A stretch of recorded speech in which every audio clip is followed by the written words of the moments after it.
Eğer sülh yoluyla imkan olmasa, yani yola gelmeseler, bizim güçlü ordumuz var. Biz bütün gücümüzü cemleyip, gidip ne bağlısı olsun torpakları azat edecek, siz de öz yerinize, yurdunuza kaydedeceksiniz. Biraz daha yandır. Bir şey yoktu, hep yoktu. O yandırsın, sen ne işin var?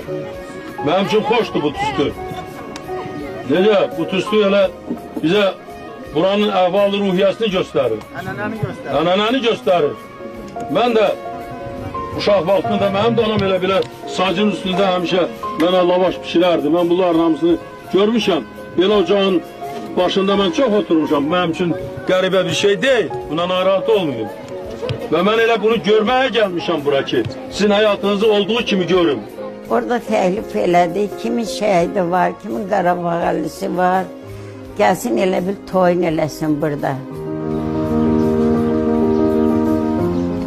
Ulu önlərimiz Heydər Əliyev cənabları Çadır şəhərcinə gələrkən bizim vəziyyətimizlə tanış olarkən maraqlandı ki, bizim vəziyyətimiz necədir.